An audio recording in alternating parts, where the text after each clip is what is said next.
Hi friends, இன்றைக்கி மத்தியானம் lunch அப்படியே ரெடி பண்ணிக்கிட்டு கிச்சன் எல்லாமே க்ளீன் பண்ணிடலாம். செல்ஃப் எல்லாமே கொஞ்சம் அப்படியே ரொம்ப டஸ்ட்டாக இருந்தது, அது எல்லாமே க்ளீன் பண்ணிடலான்னு சொல்லிட்டு வேலையை வந்து ஸ்டார்ட் பண்ணியாச்சு. குட்டி பையன் வந்து தூங்குறான், பாப்பா வந்து டிவி பார்க்குறா. ஸோ இந்த கேப்பை தான் கரெக்டான கேப்புன்னு சொல்லிட்டு கரெக்டாக எல்லாத்தையும் எடுத்து க்ளீன் பண்ண ஸ்டார்ட் பண்ணியாச்சு. இப்போ ஒரு கிளாத்தை வந்து நல்லா தண்ணியில் நனைச்சிட்டு இந்த ஷெல்ஃப் கவரை வந்து நல்லா தொடச்சி க்ளீன் பண்ணிவிட்டேன். இதில் வந்து நிறைய டஸ்ட்டெல்லாம் படிஞ்சிருந்தது. இதுக்கு வந்து எந்த லிக்விடு வந்து எதுவுமே யூஸ் பண்ணலை, ஜஸ்ட்டு நார்மல் வாட்டரை யூஸ் பண்ணி தான் வந்து எல்லாமே க்ளீன் பண்ணேன்.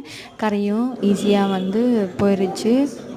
இதை ஸ்டார்ட் பண்ணுறதுக்கு முன்னாடி கிச்சனை வந்து நின்றுட்டுருந்தேன். வந்து எதுக்குடா நம்ம நின்றுட்டுருக்கோம் அப்படின்னு யோசித்தேன். ஒரு சில விஷயம்லாம் இப்போல்லாம் எதுக்கு வந்து செய்கிறோம் அப்படிங்கிறதே வந்து மறந்து போயிடுது.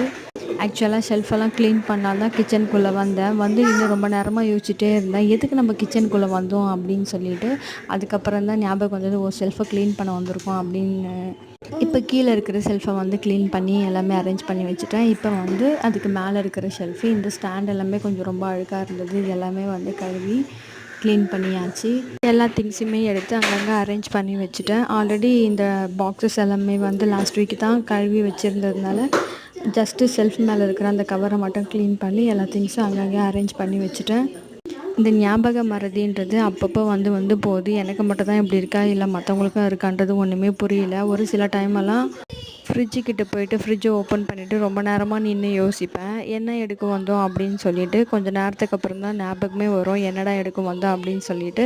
ஒரு வழியாக அதுக்கு மேலே இருக்கிற செல்ஃபை வந்து க்ளீன் பண்ணியாச்சு. அப்புறம் இந்த பிளாக் கலர் மட் பாட்டை வந்து இது மேக்ஸிமம் வாங்கி ஒரு 3 மந்த்ஸ் இருக்கும், பட் இன்னுமே யூஸ் பண்ணலை. ஏன்னா இது வந்து கழுவு இதுலேருந்து இந்த கருப்பாக கலர் வந்துகிட்டே இருக்குது. அது என்ன பண்ணுறதுன்னு ஒன்றுமே புரியலை.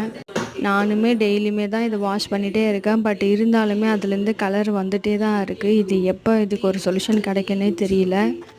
அவ்வளோதான், செல்ஃப் எல்லாமே க்ளீன் பண்ணி எல்லா திங்ஸையும் வந்து அங்கங்கே அரேஞ்ச் பண்ணி வச்சுட்டு நாளைக்கு வேறு ஒரு